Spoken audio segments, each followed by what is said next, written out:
अपने पसंदीदा शो के फुल एपिसोड देखने के लिए अभी डाउनलोड करें दंगल प्ले ऐप।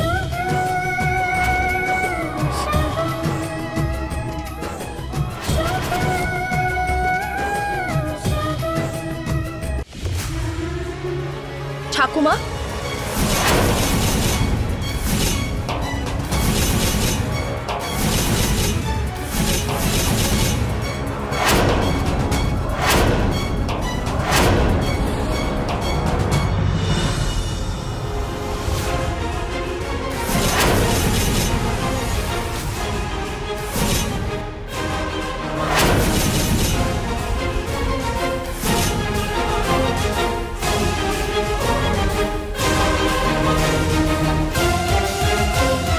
এখানে কি বলতে এসেছো? ঠাকুমা, আমি আসলে আপনার সাথে কথা বলতে চাই। আপনি তো আপনার নাতির কথা সব শুনেছেন বলুন, কিন্তু আপনি একবারও আমার কথা শুনবেন না, যাকে আপনি এত ভালোবেসে বাড়িতে নিয়ে এসেছেন। সুযোগ দিচ্ছি, বলো। ঠাকুমা, এই আগুন আমি জেনে বুঝে লাগাইনি, ভগবানের দিব্যি। আর আমি তো বস্তিতে থেকে বড় হয়েছি। এই বাড়ি, এই বাড়ির সিস্টেম, এসব তো আমার ধারণারও বাইরে। এসব বুঝতে তো আমার একটু সময় লাগবে বলুন। আর আমি ওনাকে এই জন্য ধাক্কা মেরেছিলাম কারণ আমার তো জ্ঞানই ছিল না। আমি ভেবেছিলাম আমার আঁচলে আগুন লেগে গেছে। যদি ওটা ওনার লেগেছে তো তাহলে না, তাই আমি ওনাকে ধাক্কা মেরেছিলাম। আমার ওনার জন্য চিন্তা হচ্ছিল ঠাকুমা। আর উনি বলছেন যে আমি এই সম্পর্কটা মানতে চাইছি না। তাহলে এই পেপারে ওনার সাইন কি করে এলো? দেখুন না,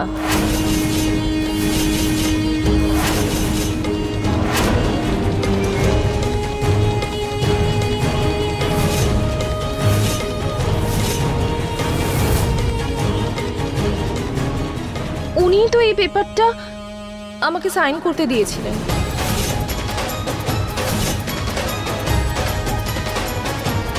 ঠাকুমা, আপনি বলুন না একবার যে কে এই সম্পর্কটা মানতে চায় আর কে চায় না।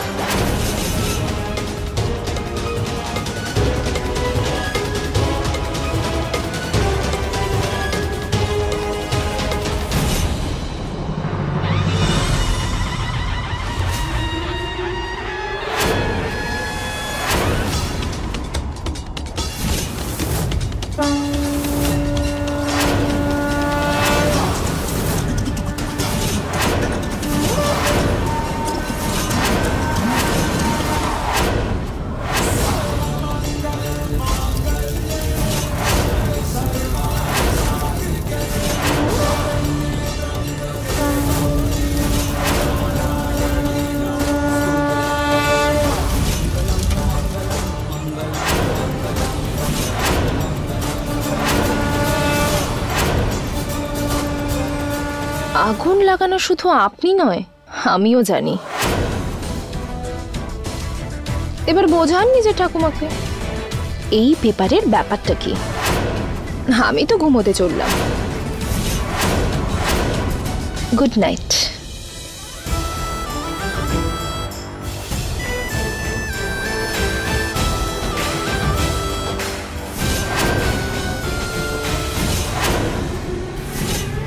দুটো দিনও যায়নি এই আনন্দের সময়ে, আর তুই ডিভোর্স নেওয়ার কথা ভাবছিস? আরে যখন সম্পর্কটা ভেঙেই দিবি তখন জুড়েছিলি কেন?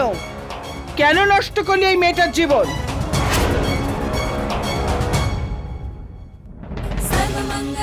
আমি সব বলতে চেয়েছিলাম। তাহলে এখন বল, কি লুকিয়ে রেখেছিস তোর মনের মধ্যে? আমি এই বিয়েটা করতে চাইনি, শুধুমাত্র নভিয়ার খুশির জন্য করতে হয়েছে বিয়েটা। আমার এরকম কোনো প্ল্যান ছিল না। আসলে কি জানিস তো শুভ, নভিয়ার সমস্ত জেদকে পূরণ করা যে কোনো মূল্যে, যে কোনো পরিস্থিতিতে তোর এই স্বভাবটা, সেটা আমি খুব ভালো করেই জানি।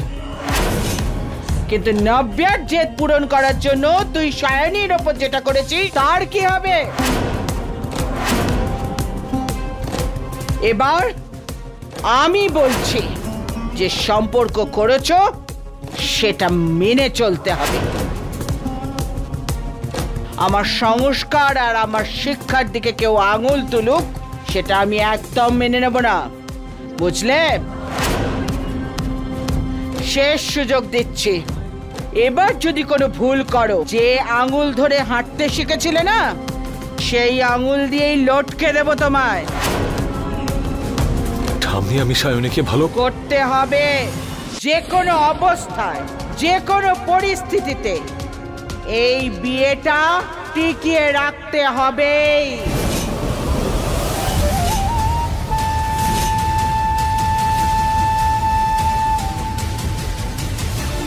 ঠাম্মি,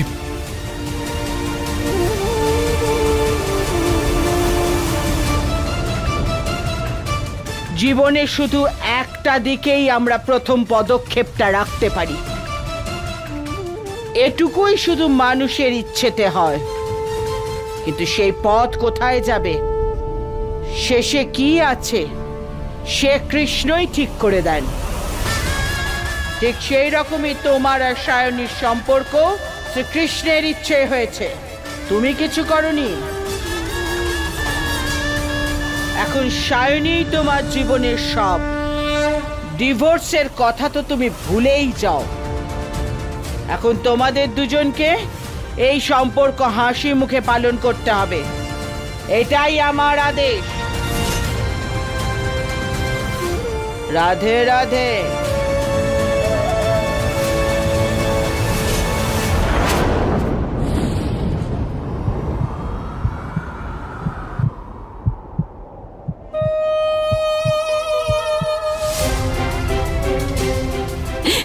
কৃষ্ণর এই লীলায় একটা সুযোগ আমি নিজের জন্যও দেখতে পাচ্ছি। এই সুযোগটাকে কিভাবে ব্যবহার করতে হবে সেটা আমি ভালো করেই জানি। কাকিমাকে একটা ফোন করে দিই, না হলে খুব চিন্তা করবে।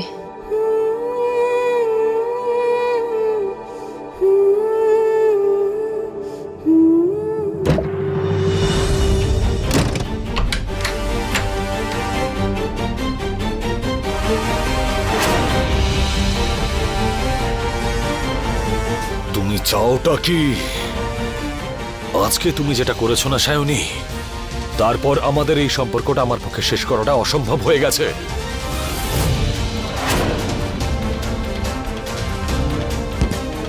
আমি করেছি? আজ আমরা যেখানে দাঁড়িয়ে আছি সেটা শুধু আপনার জন্য। আপনি আমাকে দুবার পুড়িয়ে মারার চেষ্টা করেছেন, আর এখনো যখন নিজের খেলাতেই নিজে হেরে যাচ্ছেন সমস্ত দোষ আমার উপর দিচ্ছেন। ঠিক বলেছ, ভুল করেছি আমি, কিন্তু আর করব না। এবার এই বাড়িতে তোমার বাঁচাটা এতটাই দুষ্কর করে তুলবো যে তুমি এখান থেকে চলে যাওয়ার জন্য ভিক্ষে চাইবে। একদম। কিন্তু আপনার ঠাকুমা তো আপনাকে এটাও শিখিয়েছেন, যে মানুষ অন্যের সাথে সব সময় খারাপ করে তার সাথে সব সময় খারাপটাই হয়। আর আমার কথা শুনলে আপনি না খুশি খুশি নাভিয়াকে ওর শ্বশুর বাড়িতে পাঠিয়ে দিন।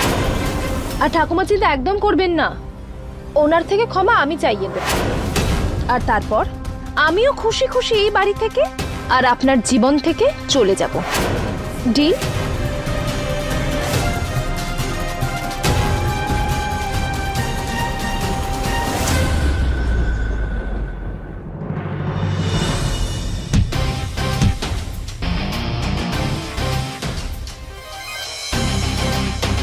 আমার ঘুম পেয়েছে, তুমি অন্য কোথাও গিয়ে ঘুমিয়ে পড়ো।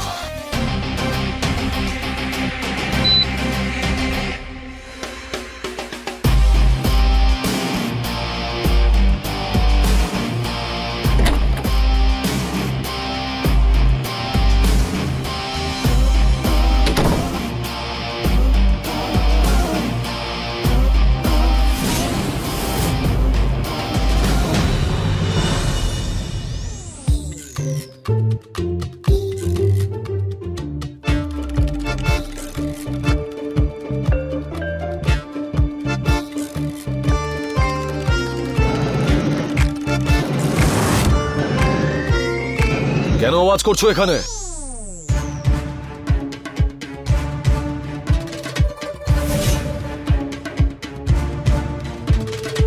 আমার একটা বালিশ লাগবে। এখানে কিচ্ছু নেই, যাও এখান থেকে। আমি সব কটা বালিশ নিয়ে ঘুমোতে চাই।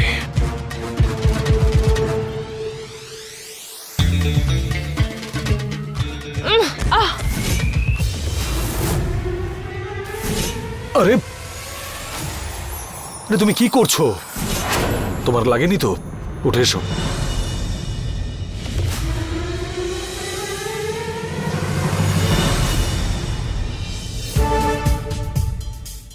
যাও।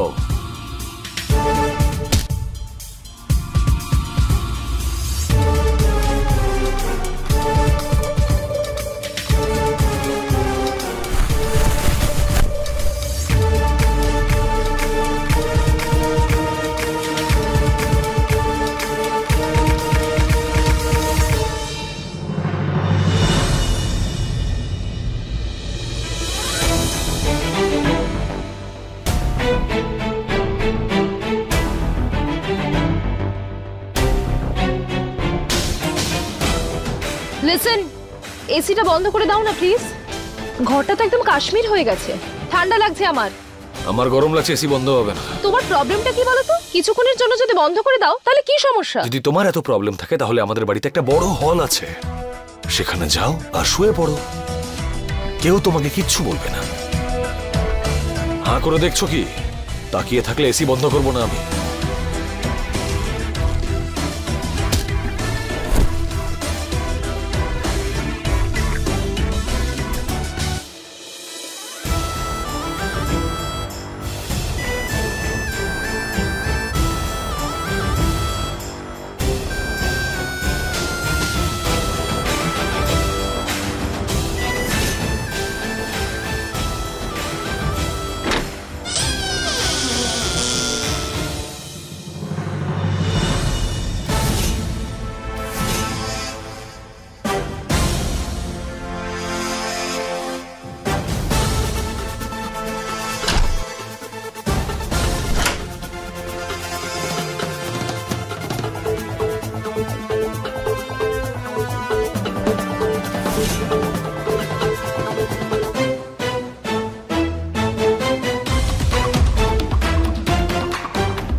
কি পড়ে গেল? কি হলো? কি ভাঙলো? আবার কি হলো? কেউ আঘাত পায়নি তো? ব্যথা কি করে পাবে দিদি? এই ভাসটা ভেঙে গেছে তো। ওই ভেঙেছে, আরাম করে ঘুমোচ্ছে মহারানী। এই হ্যালো হ্যালো, ঘুমটা নষ্ট করে দিল। আরে আমার বিউটি স্লিপটাকেই খারাপ করে দিল।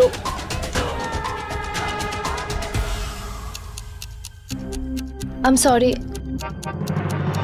আমার জন্য আপনাদের সবার ঘুমটা নষ্ট হলো।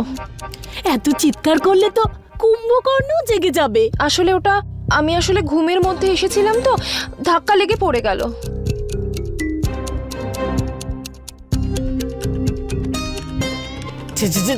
চলো চলো। কোনো ব্যাপার না বৌমা, এটা আর একটা আনা যাবে। তুমি এখানে কেন শুয়েছো? আসলে ঠাকুমা, ঘরের মধ্যে না আমার খুব ঠান্ডা লাগছিল। এসিতে শোয়ার তো কোনো অভ্যেস নেই, আর ঠান্ডাও লেগে যায়। কিন্তু উনি তো বন্ধই করতে দিলেন না, আর তার উপর পুরো বিছানাটাও ঘিরে রেখেছিলেন। আমার ঘরে আমার জন্য তো কোনো জায়গাই নেই ঠাকুমা।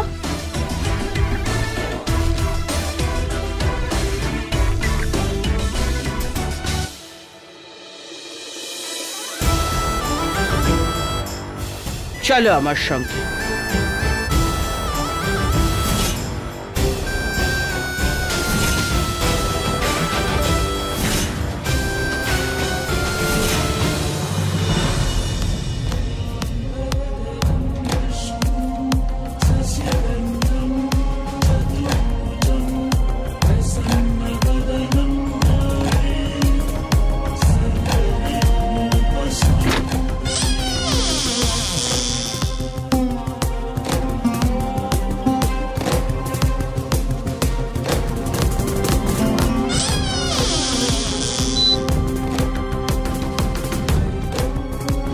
এসি চালাতে হলে চালাও, নইলে বন্ধ করে দাও।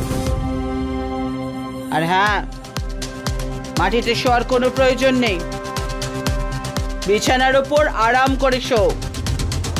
মনে রেখো তুমি এই বাড়ির বৌমা।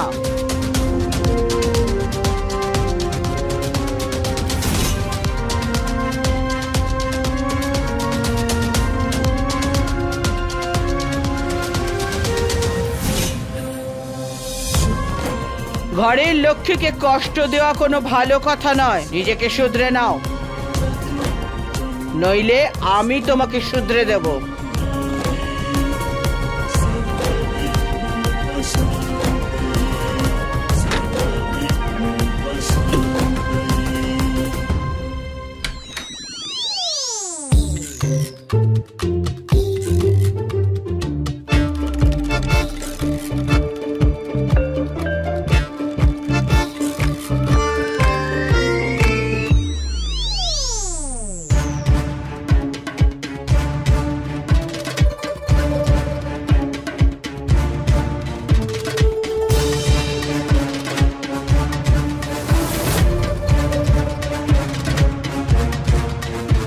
আসলে কি বলুন তো, প্রবলেম কিন্তু আমার এসিতে নয়, আপনার অ্যাটিটিউডে।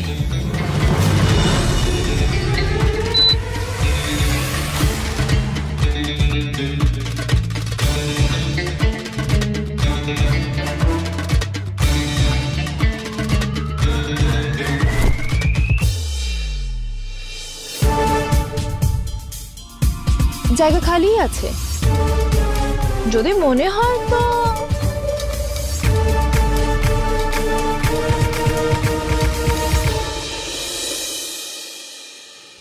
আমি তো ঘুমিয়ে পড়লাম।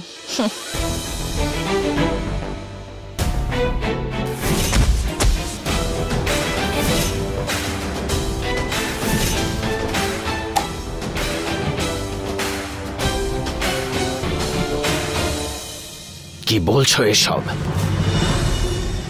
আমি আমার নিজের কানে শুনেছি আর নিজের চোখে দেখেছি দাদা।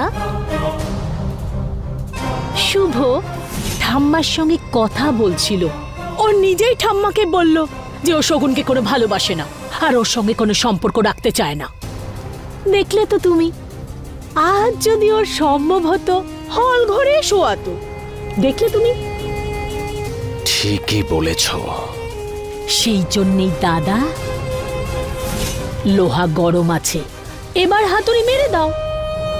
ওই শগুনও বাইরে বেরিয়ে যাবে আর সমস্ত প্রপার্টি আমাদের হাতে চলে আসবে। প্ল্যানিং শুরু করো। এইবার যুদ্ধটা এমন হবে, না শুভ সামলাতে পারবে আর না সুমনা।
হাত ছাড়াচ্ছ কেন?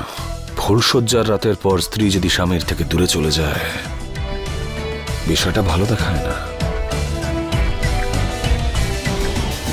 স্বামীকে খুশি করা আর তার সেবা করা সেটা একজন স্ত্রীর ধর্ম। আর স্ত্রীর মর্যাদার সম্মান করা স্বামীর কর্তব্য। তুমি তো আর প্রত্যেকবার জিততে পারবে না, তাই না? কালকের দিনটা হয়তো তোমার ছিল, কিন্তু আজকের দিনটা আমার হবে। সজাগ থেকো।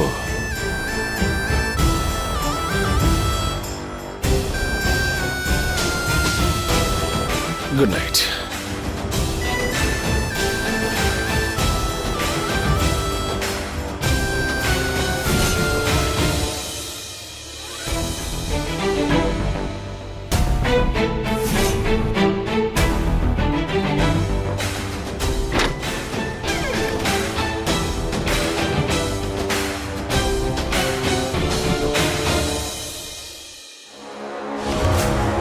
সকাল সকাল চা না গুড মর্নিং চ্যালেঞ্জ দিয়ে দিল, জানি না এবার কি করবে।